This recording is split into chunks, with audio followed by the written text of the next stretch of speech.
So I don't want to hark on too much about the moon and asking you questions about the moon. All right. Because I've done a couple episodes now where I've thrown some moon stuff in there, and I get that. But I've come with more questions. That's okay. I'll just let you know. I don't have any documentation. I don't ask for it. I've got a bad memory, so I'm just going to give you half facts. Well, I said the word lunatic, recently, to the kid. Mm-hmm. One of the kids was being a lunatic. Yeah. And then I stopped for a second and went, "Is lunatic moon mad?" Yeah. What? You know about this?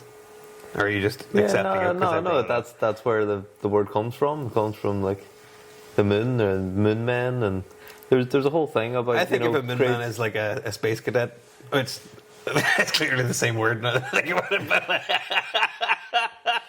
I think a lot of it was also to do with. Now again, this might not be true. Doesn't matter. I'm okay with it. But because there was a lot of things tied into the cycle of the moon, like menstruation and women's time of the year and tides. But I think there's a lot of animals that are their hormone cycles are sort of tied into the moon, which is very strange in itself. I'm not going to jump to any conspiracy shit about that, but that could just be the natural cycle of how shit goes. But how it affects gravity, because obviously when you got a full moon, that means that the moon is on one side of the planet and the sun is on the opposite side of the planet, shining on the moon, and that's why you can see the full moon. So that unique. You never thought about that? Doesn't make sense to me. No, with the planets in the way.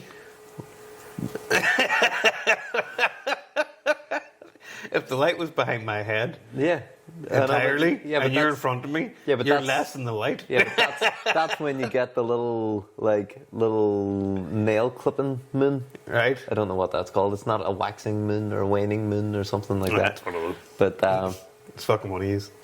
Yeah. But that sort of cycle of where the sun and the moon is in relation to the Earth obviously has an effect on the tides and stuff. So if it affects the tides, it obviously affects bodies, because bodies are mostly water. So it's going to have a pull on you and your brain and stuff, even though it might be so infinitesimally small that we don't recognize it. But it obviously has some kind of an impact. I don't. You don't buy it? You don't think that is Well, and there are literally any amount of I know, but 28-day cycles of so much stuff. It's just and this is the epitome of I'm a curious person, but I don't think of a lot of questions. Do you know what I mean? Yeah. If I thought about it, then I'll want to find out. But I don't think about what's the crack with the moon? What's it doing up there? Yeah, it's fucking weird, man. And I'm sure I learned something about it in school.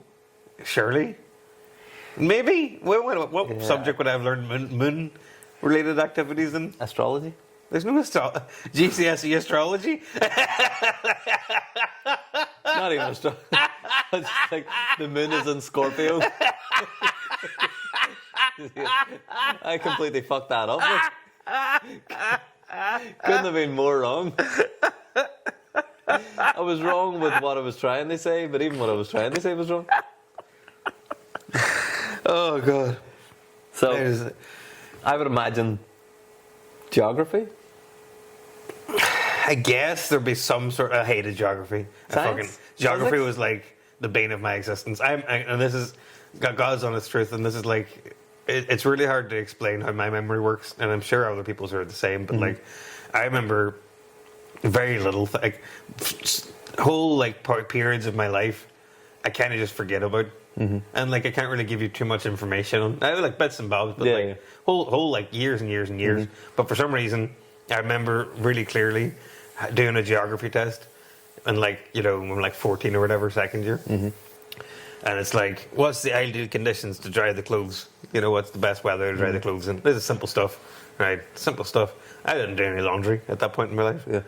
But one of the options was fucking sun's out, full sun. They're obviously that's the crack. One of the options was it was kind of sunny, but it was also windy. Now in hindsight, the wind's obviously going to help the situation there, so that's the right answer. but I was fucking snapping that I got that wrong. I remember being like, well, what's the fucking point? What's the point in this whole subject? You know, like, I've given up on geography now. But that's like...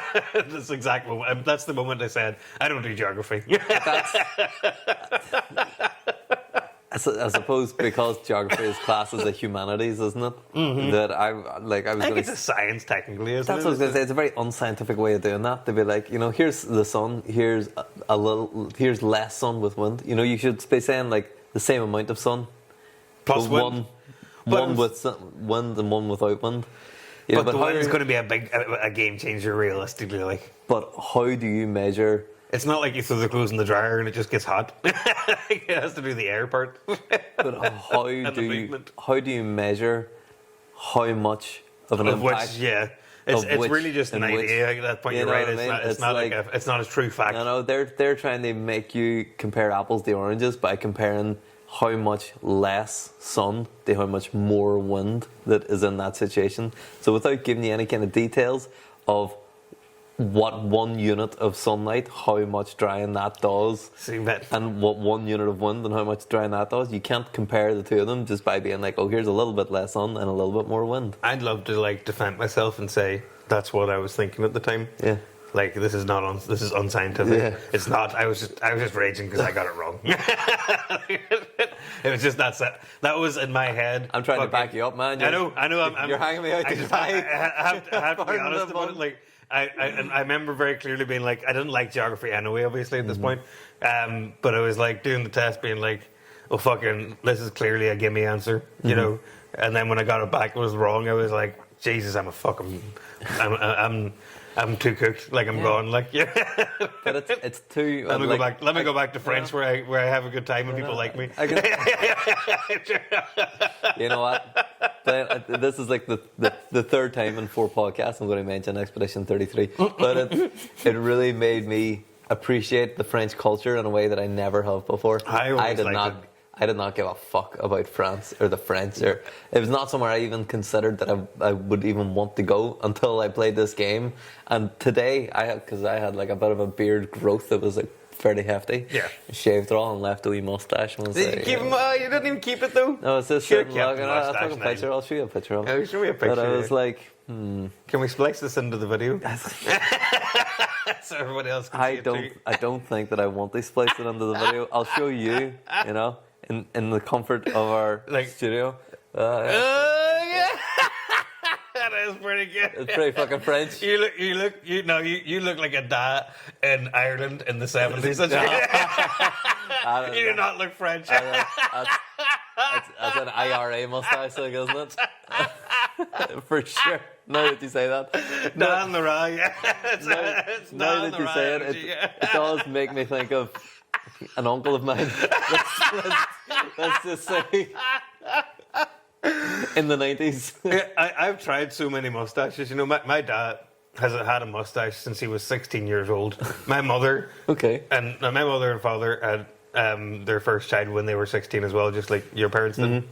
But my ma has never seen my dad without a mustache in her entire life, and they're in their 60s. He's not once shaved it off. Like, it's not like, you know, the odd time you have a wee moment and he never ever has shaved it off. Right? Really? It's just part of who he is as a person.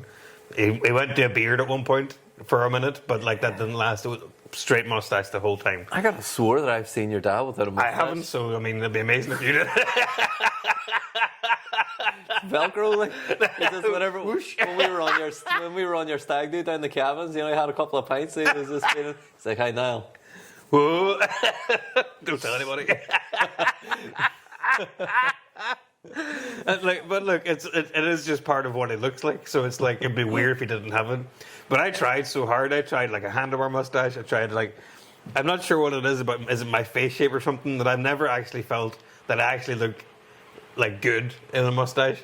I just thought I always looked silly, but I liked that. I kept it for good reason. I mean, I think it's hard not to look silly with a mustache. It's like, but like Tom Selleck does not look silly. Like, let's be fair. Tom Selleck is like Mr. Mustache. It's like as manly as you get, really. That sort of there's him mustache ratio or whatever is happening. And there's the guy, not Patrick Swayze from Roadhouse. the other one? No. He's in all of like westerns and proper great. He was on at that 1883 as well. Well, I haven't seen that. Oh man, it's a masterpiece of a TV season. Anyway, that guy. People know who I'm talking about. He's got a great mustache. Absolutely fantastic mustache. He really. I know you're talking, but I can't get his name. Yeah.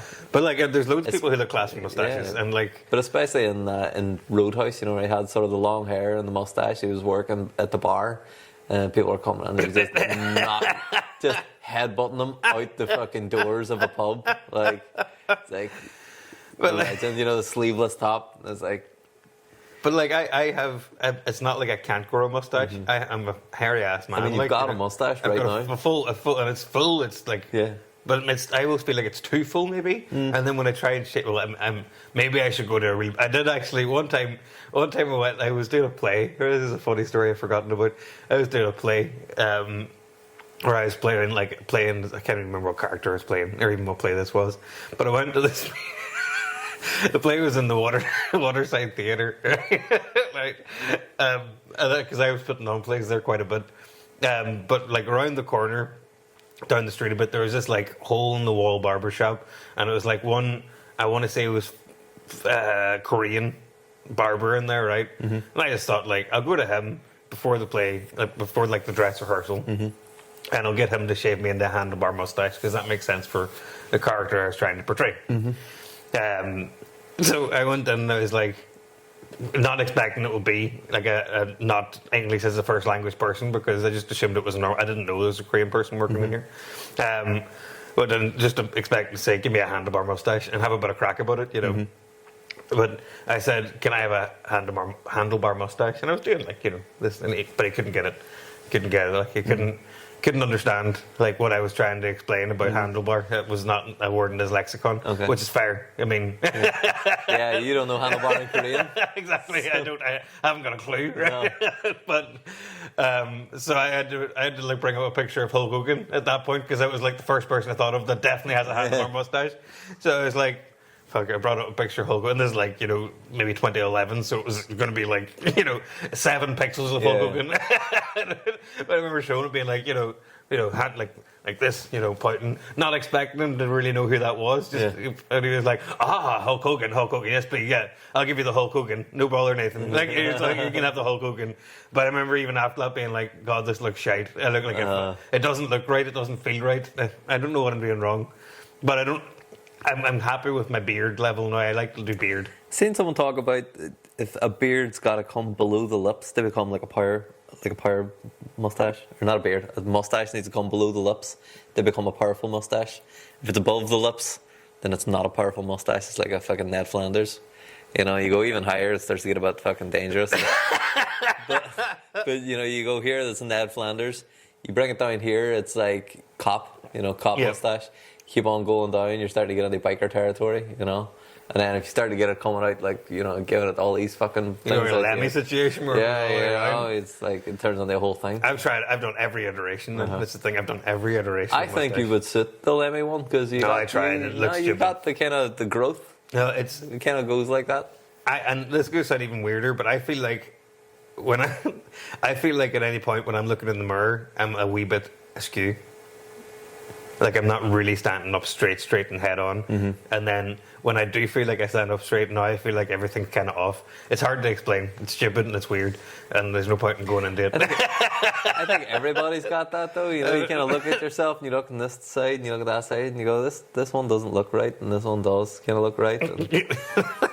And, and it's like seeing yourself in a video instead of in a mirror as well. You're like, honestly, what the who is that? Honestly, I and this is going to sound a little narcissistic, but like sometimes when I see a video of myself, I'm like, oh, that actually makes more sense than what I see in the mirror. Like, as in, that's what other people see, and I can see it clearer what other people see in that scenario. That is quite strange, isn't it? I feel like it's strange. Maybe that's normal, but I feel like you're the opposite. Where like, you think that you know what people see, and then when you see it, you're like, fuck that. I think it's that, like, mid-2000s millennial thing where, we never have the hair split straight down the middle, so it's always a side parting. Then you see the side parting on the opposite side, you think, what the fuck is going on? What is that? I kind of have, because I have a good old bald spot up there, so I kind of have like, multiple things going on when really I have a hair, but I can't see that in the mirror. It's up there, and my eyes are down here. I don't see it. Is. And I'm quite a short person, so like everybody else sees that. Like they see the whole bald spot, and I'm like, nobody can see my bald spot. Like I'm barely bald at all. Everybody else is like, look at the shape of that. Rubbing my head and all. But you had the long hair for a good while there as well, didn't you? I did a baldy long hair for a while there, yeah. I didn't think it came across as baldy long hair. No, it didn't come acroess that way, but that's what I thought in my head. Do you mean the specific baldy long hair from the college? Okay. I remember, like that's again core memory of like that was one of the funniest nicknames I ever heard. Because the guy had a full-on ponytail, like it was a good long ponytail, but he was like completely bald for part of his head.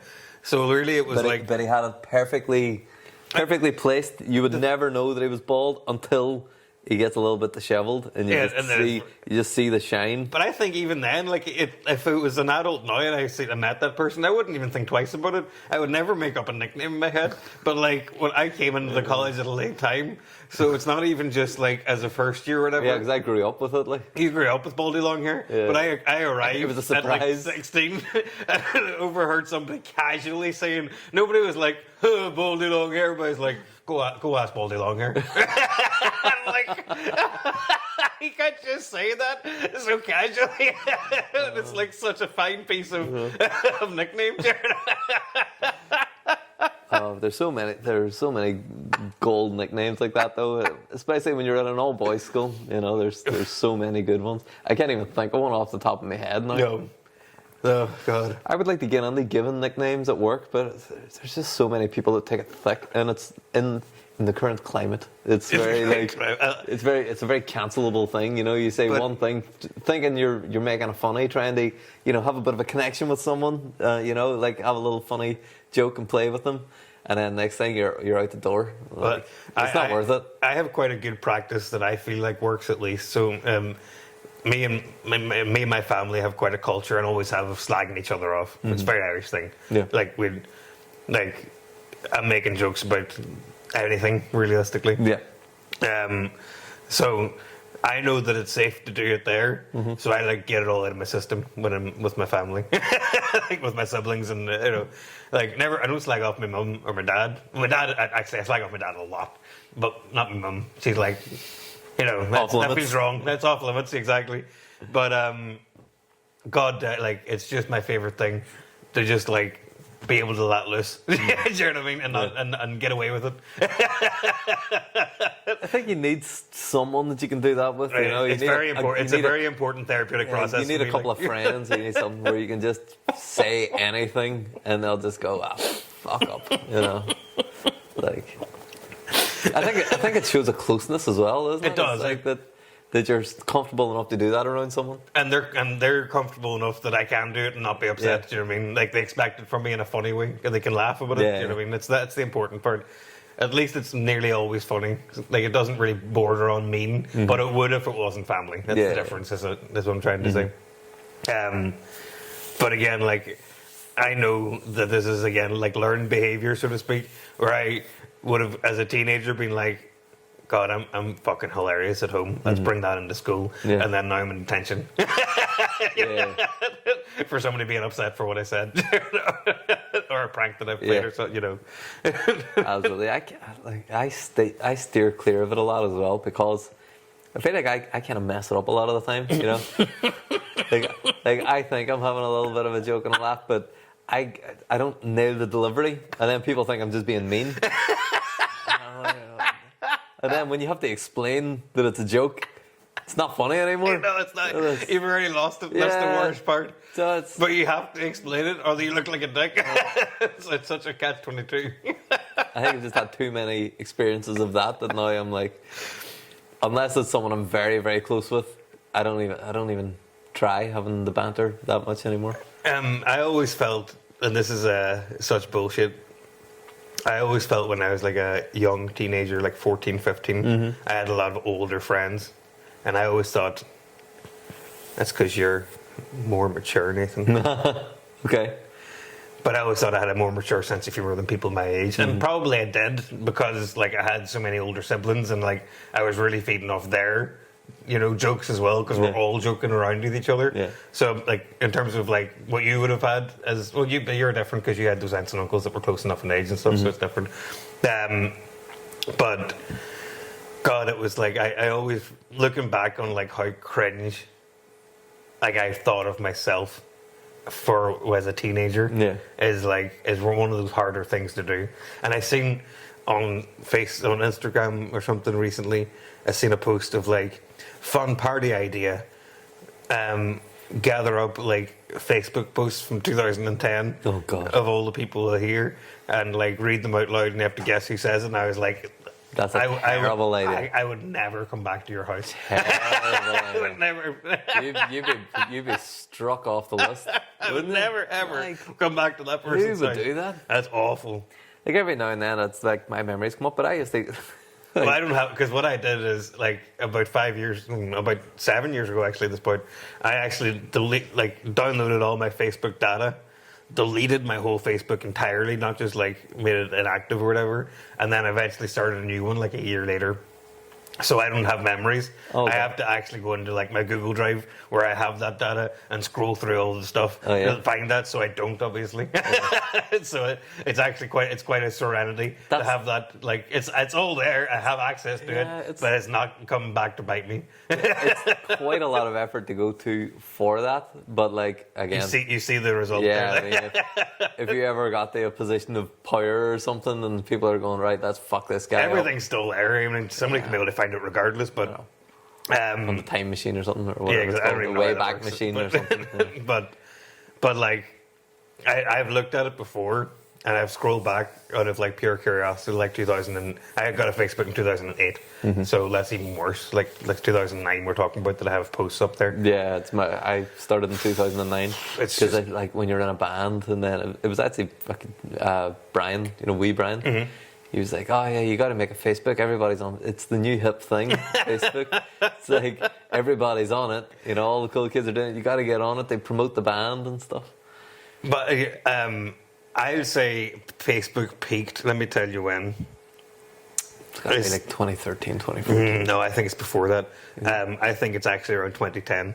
And I remember we talked about in the last episode, or maybe it was 2 episodes ago now, I'm not sure, about bomb scares and stuff. But I remember a bomb went off down outside the Tourist Information Office around 2010 at about 2 in the morning, right? And I was living in the town at the time. And on top of that, the dog that I had also gave birth that night that was happening. Right. So I couldn't physically go down and like be a looky-loo at what's going on with the bomb. So I was stuck in the house with this like delivering baby dogs. Yeah. Baby dogs. Baby fucking dogs. Pups. Yeah. Baby dogs. Good looking baby dogs. Yeah. But so I good squad of baby dogs. But when I heard it, like I heard the bomb going off, and I was like, "Oh, we bombed there!" I wonder what the crack is. Said onto Facebook, and I mean, like everybody on my Facebook, and I had like at that point, I've at this moment in time, I think I have 70 friends on Facebook, and that feels like quite a stretch, like of amount of people. That seems too much of people that I'm actually friends with, but it's family and stuff mostly, but. Back then, I probably had like 600 friends, I want to say, and probably like 200 of them were online at 2 in the morning talking about this bomb. People were going down to see the crack and giving us updates in the comments. Like, people were phoning UTV to tell them about the bomb and make sure they got like news out there. And like I remember that being like an especially good night. And that sounds really awful. Nobody died in that bomb, so I don't feel too bad for saying it. But I'm saying it was an especially good night of like. This just felt like such a communal thing. Yeah, it was event. It was exactly, and like we were talking about it for like weeks afterwards in person. It didn't exist on Facebook. It was a thing that existed entirely, but it was like, remember, Vanessa said this on Facebook, and this person did this, and it was like, this is class. But when did Instagram start? Like 2013? I think it was a little earlier than that. I didn't really even understand Instagram until probably about 6 or 7 years ago. Really, I didn't really get. I had one, and I had like 3 pictures on it or something, but I didn't really get it, and I only recently, only really in the last couple of years, I started actually scrolling Instagram instead of just posting stuff. Yeah, you know. Like, as a creative person, social media was kind of weird for us because I still don't really get social media. Gigs, like, and music, like we put music out there. We did a lot of this. I used to do a lot of plays. But we were very bad at it. We were very bad at like, I've always been awful at promotion. Like, it feels like I should be good at social media promotion, but I'm not good at social media. And probably I'm just scarred from like when I was like really into it, like in that era, and I look back on the shit that I posted that got lots of likes. I'm like, I don't want to be that person. Social media is just so shit these days as well, though. I mean, it's engineered to suck you in and just keep you there scrolling brain dead, whereas it used to be some Wild West shit. Like we were the first generation to have social media, and it was like MySpace, Bebo. What the fucking Bebo? They didn't give you one of their 3 loves today. Holy shit! Struck off. That's going down. We had a whole Bebo episode. We can't go too far. They took you out of the top 16. Holy shit! But I think that like it's. Did we have a Bebo episode? You did. Oh, okay. I only remember because I listened to it recently enough when I was looking for something else. But the whole thing was like, at the end of the day, it really was just like texts. It was like a conduit for meeting up in person. It was like, this thing happens online, and then we meet up in person and talk about it. Yeah.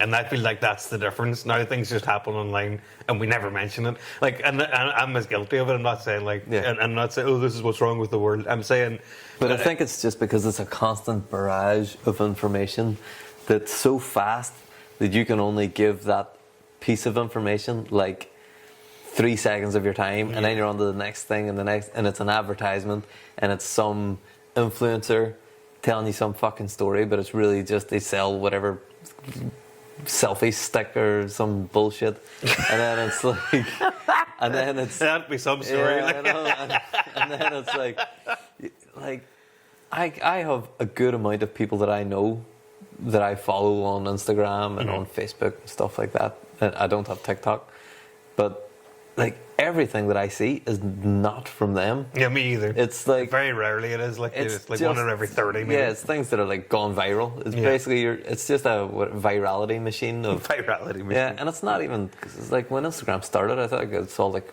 photos and stuff like that. Yeah. Did you go a little bit googie eye there for a second, or? Yeah, I know that. No.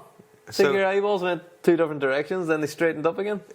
When I was 5, I had a surgery on one of my eyes because I could make myself do double vision, and everybody was concerned about that. I was like, boof, boosh, double vision time. And I just go a little crazy for a second, and as a result, I got a bit of a turn in my eye. So when I look a certain way, one eye goes that way. No way, really? Yeah. And do you go double vision when it happens? No, I don't anymore. That's the surgery corrected that part. Okay. So my eyesight's quite good, but it just looks weird sometimes. Okay. But I don't think I've ever seen that happen. And I appreciate that now because I often think about, am I being googie as fuck right now? Well, for my whole life, I've been like, because it's only if I look a very specific way, and people, like I see people go, have a little moment to themselves of like, what Nathan do there now? But because it corrects itself, it's even like gaslighting people into like, because I was looking away and then I looked over and then I was like, did I see that? But like, I remember as well. Like this is some. I wonder if you had this or a version of this. I remember another thing that I've got very self-conscious about as a teenager was I remember the first time that I played live at a band in front of people playing bass, right? Mm-hmm. And I was on stage in front of like the whole school, and like I'm like 14 is like awful territory. Now, I was quite good at the bass at this point, even. Yeah. I was at least able to play what I was playing with the band and keep up and do all the things right. But because I was concentrating so hard, like for the 3.5 minutes that I was on that stage doing that one song, my whole tongue was just hanging out. Because I was like, that was just what I did when I was playing bass at home, like, you know, that was it was just like a subconscious thing of like, this is how I focus by, you know, doing something mad with my body that is unnatural, and this means I'm focused, you know. And then I remember what, because somebody would have recorded it on a camcorder, and I remember, like, I vividly remember watching the back being like, is my tongue out this whole fucking time? Like, at the very start being like, why is my tongue out? Like, no, I didn't nobody tell me to put my tongue away. I was so fucking angry, and I've thought about it every time I've been on stage since. Not once have I been on stage, even if I'm just singing, even if I'm just up there speaking, I'm like, is my tongue out? Because I'm thinking about it too much. I haven't even done it in years, but it's just in my head. Do you have nothing like that? No, like funny. wee tick? Being on stage? No, nothing like that. Because it is a very common thing, is like guitar face or guitarist face, isn't it? You know, especially whenever you're playing like quite complicated things, or you know, whenever you're really getting into it. But whenever I start playing quite complex stuff on guitar, not that I do it anymore, but like when I did, I would like breathe weird. So I would like not breathe for a period of time. I would like just not breathe when I'm playing, and then really suddenly to go. Like, and then keep on playing and not breathe. You just forget to breathe for a minute. I just forget to breathe, and then do this big, real sharp breath, and then it's like I must slowly let it out as I'm playing, and then do another really sharp breath. It's, you know, at certain points whenever I'm doing That's even specific funnier things. for some reason in my head. But it's like, it's almost like I'm breathing along with the guitar when I'm playing it, you know? But obviously you don't need to fucking breathe with a guitar. That sounded so gay. That sounded so like... Oh, breathe with the guitar. No, not like that. It's just like, you know, whenever you're sort of, I don't know, mentally visualizing what the notes should be whenever you're doing it. And then whenever you're doing an accent of a particular thing, then you do like a big deep breath in. You know? Geared up for it. For the thing.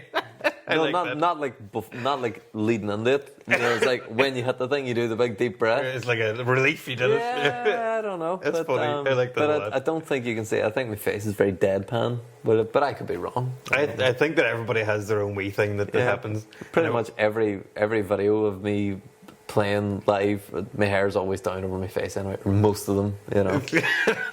90%. Not once in the videos of us playing live is your hair been over your face, but that's a different thing. It's different vibes.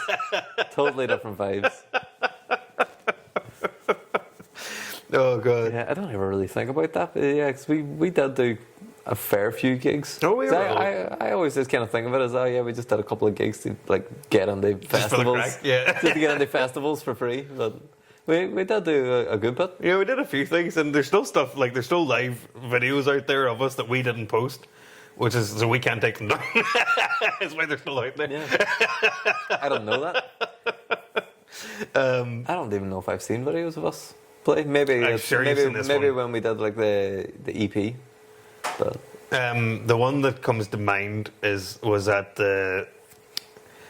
God, I've already forgotten what this is called. People are going to hate me for forgetting this. What do you call that little... We did this little festival. It's not a festival. It's like all around Derry. Hidden sounds. Oh, hidden your voices or something? Hidden voices, is that what it's called? Little voices? Not little voices. I think it's hidden voices. That Hidden's sounds like in my head. Just some drama. It's a big enough thing. It still is. It still goes. Yeah. But anyway, we did that, and somebody recorded when it was in Mason's Bar.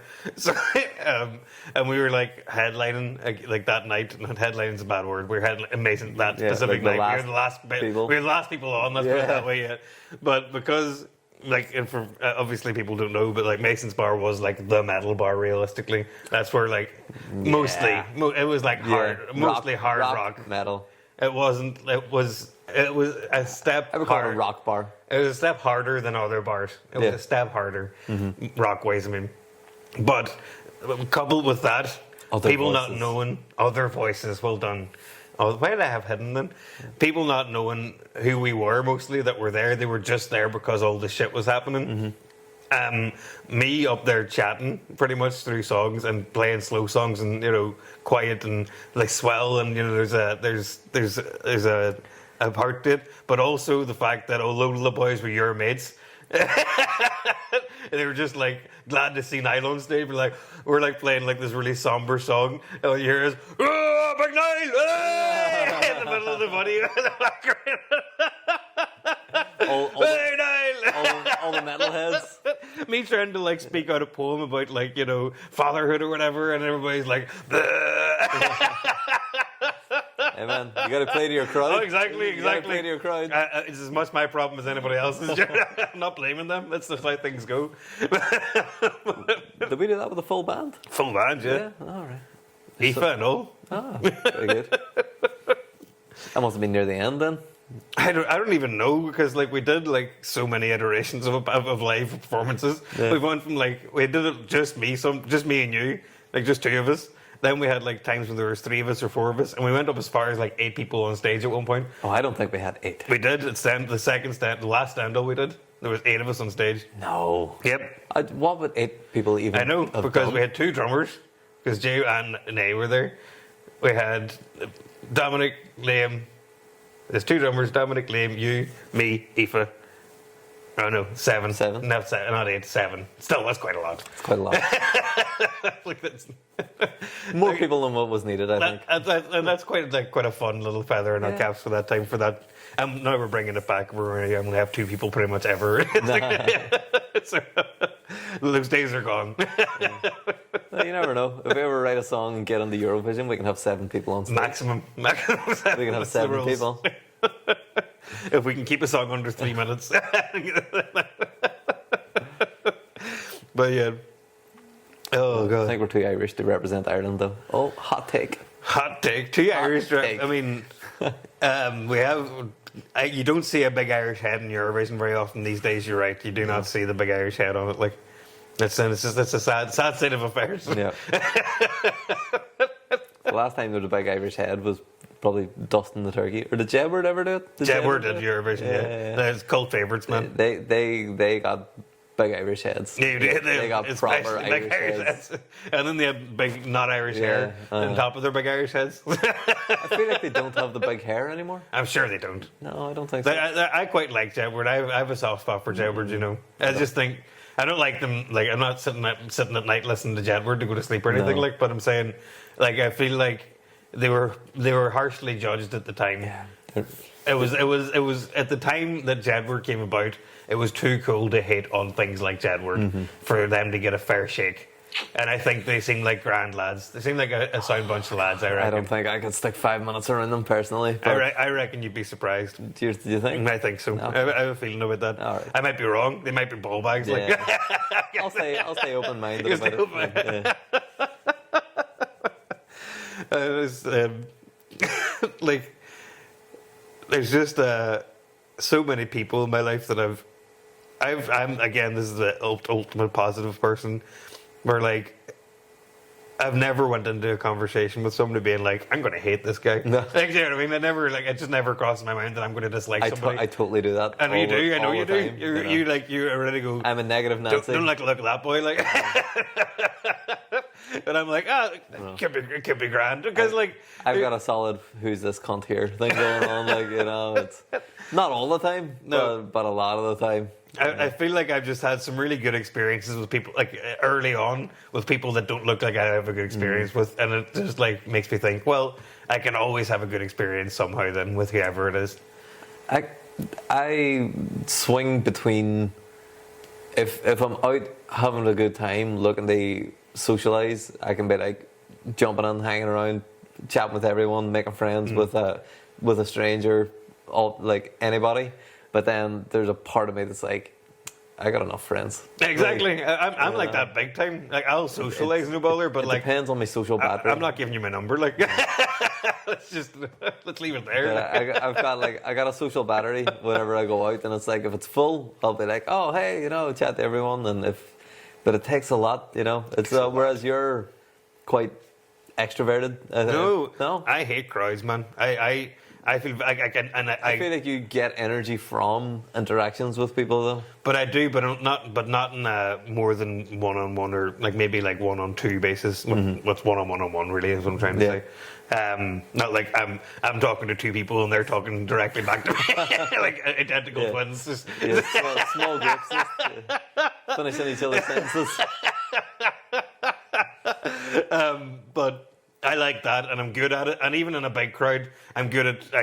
I'm conscious of how I'm being perceived, so I come across quite extroverted. Yeah. But I don't like it. It's awkward and it's weird. And I feel less and less comfortable being myself the more people that are there. Each of those people individually, I'd be grand, but all at the same time. What if I say the wrong thing and now everybody slag me off at once and I don't like it? I have that same vibe, you know. Whenever it's one-on-one, you can kind of match the person's energy, you know. But you can also read the room quite easily and quickly as well. You can like, oh, I can say this, or this is okay, or I can, you know, not like I'm chameleon my personality. It's just choosing which parts to express. Do you know what I mean? Absolutely, I think that's important. I think that's how you do it. About the kids, like every year I have a harebrained idea for summer, right? Of like they're going to do something this summer that like I want them to do, you know. And this year it was about how to win friends and influence people. You know the book. Yeah. And they're going to read that this summer. Right. Like 10-year-old is the youngest one. That's like reading it. I've never read it. I have read it, and it is quite good. I watched the movie How to Lose Friends and Alienate. Yeah, that's very good too. I like that. I remember that came out. I haven't watched it since it came out, but I liked it then. Yeah. But yeah, it's like. Well, I thought I was being quite bad about like, is this too adult? So I was like looking into like, but then when I looked into it, it's actually was made for teens or something. It was something, like, at least something like that. Okay. But anyway, it's totally fine for kids like kids of a certain age at least. Read 10's like okay, and like his reading level's quite high. So, but I just thought like it's good for them to understand like that sort of stuff. Like that'll be, even if they don't really social engineering. I'm not saying they're going to read it and then go back to school in September and be like, you know, sunglasses on, like, hair slicked back, finger gunning everybody and walking in slow motion, like, you know, walking past everybody holding their fucking folder. But I feel like, you know, they'll internalize some parts of it and it'll come out later in life and they'll remember it. And like in this situation, actually, I remember reading that. You know, they make those synapses there. So that's what my thing is. It's a very powerful thing. There's a YouTube channel called Charisma on Command. Have you ever heard of that? No. It's a guy, and he just takes you through lots of little sort of things that you maybe don't realize that you're doing that can make people have like a bad first impression of you, or, you know, like how to, you know, hold your own, and whenever you're sort of talking with people who are trying to be domineering, and, you know, they have all these different little videos of like 5 tips for this, 5 tips for that. It's really good. It's quite good, actually. Yeah. I might check that out. It's worthwhile. But I'm very a trial and error person, as I say. So most of those things, not that I already know that, but like I feel like some of that charisma side of things, like I couldn't go out in the world acting like Patrick Swayze and Dirty Dancing, right? Because that's not who I am as a person. But him to do that is fine. That's different types of riz, man. It's exactly. Types of riz. I feel like I've perfected my specific amount of riz that I can have in this specific personality and body that I have. You know, that I don't want to accept feedback because I feel like it's working okay. I'm at a stage where I feel like you're happy. You just don't want to mess it up now. Exactly. I don't want to fuck with it too much. What if I turn my charisma up and my my defense goes down? Yeah. That's it. You got to spec in. You got to spec into your build. I like it. But here, I think we might be coming towards the end of our time. I think we are.